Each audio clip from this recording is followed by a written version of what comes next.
Welcome, my friends, to another edition of More Bad News, brought to you, as always, by Camel Cigarettes. Take the Camels Challenge. Smoke Camels for 30 days and see for yourself what a difference Camels can make in your life. Well, my friends, it's the second day of the month of Adar, and is also the beginning of the month of Ramadan. So it is time to increase our joy. We're commanded in the month when the month of Adar arrives to increase our happiness. My friends, it isn't hard to do. Just take the Camels Challenge. Yes, I remember the formula quite well. A pack of camels, a bottle of Jack, and you can increase all of your happiness. I mean, if you can still abuse your body the way I was able to do back in the day, by all means, take advantage of what life has to offer. The struggle is real. We want to stay above the fray. Here, I'm wearing, in honor of Adar, I'm wearing my camel's tie. We don't have any swag here, but if we did, this would be it. I've been busy studying the Talmud Sanhedrin. The last chapter was about Ben Sorer Umorer. We just finished it. It's the rebellious son from Deuteronomy 21:18. If a man has a rebellious and wayward son, the parents shall haul his ass off to the elders of the town and declare, the son of ours is disloyal and defiant. Quote, he's a glutton and a drunkard. Thereupon the men of the city shall stone him to death. And thus you sweep out evil from your midst, and all of Israel will hear and be afraid, unquote. You can imagine 14 pages of Talmudic discussions of every aspect of this command. Well, the rabbis were so troubled by it after their analysis, they tentatively concluded that such a case never was, and it's just not possible that it ever could be. The chapter before that was over twice the length. It was a huge chapter, and it was entitled Arba Misos Bezdin, the four death penalties of the ancient court that dispense, that's stoning, burning, strangulation, and beheading. And I got to tell you, it was an immensely entertaining chapter. Um, uh, how it is, I often find myself laughing at a perfectly serious problem, such as in today's Gemara, about a man who was dying for his lust for a woman, and the doctors said that there was only one cure. And the rabbi said, "Let him die." And the doctor said, "Well, how about if she just stands there in front of him naked?" And the rabbi said, "No, let him die." And the doctor said, "Well, how about if she stands behind a curtain and talks to him so while he relieves himself?" And the rabbi said, "Let him die." Turns out this is a real disease discussed by Galen and others for centuries. It was, this is a problem, a real problem. So come back with me to the Talmudic times and walk through the streets of Pumbedita, where it's what we now call Fallujah. It's a city located on the Euphrates River, or back in the day, Pum, meaning the mouth, and Bedita of the Euphrates, where the city was built. My friends, Pumbedita was a major center of Jewish learning for over 8 centuries, from 220 to 1058. It lasted nearly as long as Plato's famous academy, which lasted from 378 BCE to 529 CE.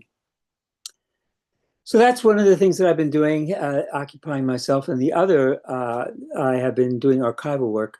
I have piles and piles of files, piles and piles of files, perhaps 6, 8 feet of material that just needs to be sorted and put away in file drawers. It's been sitting there for years. And so newspaper stuff. Here's, my folder needs to be put away. And this is on the NAAWP, the National Association for the Advancement of White People, and this was the Thunderbolt, which these are subscriptions that I had back in the day. I would get in the mail, a regular, subscription to David Dukes NAAWP, and in fact he would send me his a Christmas card. Here, I'll share my screen, and if I can do that, short pause, share, and this is what we want to look at.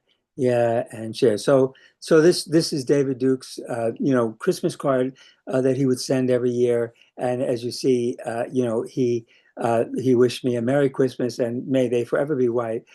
May the new year bring us closer to our dreams, our people closer to the stars, and our movement closer to victory. It's a wonderful sentiment, and you can see how well it has come across. So let me get back to here and stop the share. Yeah.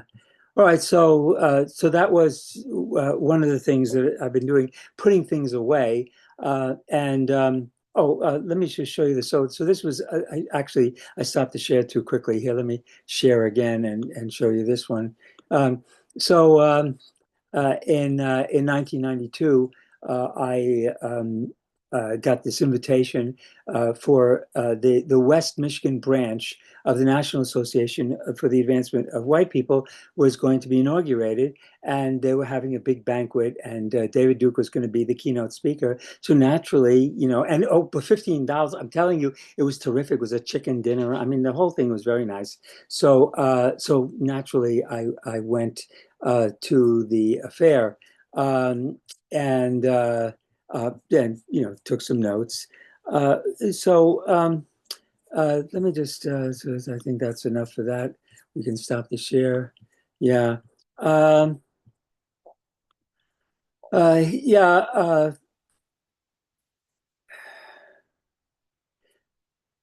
My history of the United States began with the genocide of the Native peoples and slavery.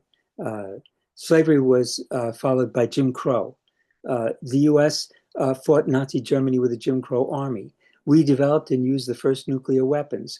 The end of the Cold War led directly to the global war on terrorism. My history of the US courses ended with Naomi Oreskes' The Collapse of Western Civilization. So that my history of the United States began with genocide and ended with collapse. In my rendering, the US was the bastion of white supremacy in the Western world. I used Stephen Pimpere's text, A History of Poverty in America, 2008 study. And this is a little bit of his conclusion. Among the advanced nations, we have the high, this is the good old days. Among the advanced nations, we have the highest rates of poverty, the highest rates of childhood poverty, the second highest rates of elderly poverty, the highest rates of long-term poverty, of permanent poverty, of any income inequality. We boast the highest rates of incarceration, the highest rates of healthcare costs, and the highest CEO pay. At the same time, only Australia and New Zealand have longer average work weeks. We have one of the highest rates of infant mortality, with Taiwan, Belgium, Cuba, and the Czech Republic all showing lower rates of infant mortality than the US. All of this naturally impacts the productivity of American workers. There are 7 advanced industrial countries where workers have a shorter work week and a higher productivity rate than the US. At the same time, the United States is among the very lowest for high school graduation, healthcare coverage, mandated vacation, paid parental leave, voter participation, women in the legislature, working class wages, living standard among those at the bottom, and life expectancy. A 2005 study by Save the Children found that 10 countries, in the 10 countries in which the mother and their children fare better than the United States, the infant mortality rate for African Americans in Washington, D.C.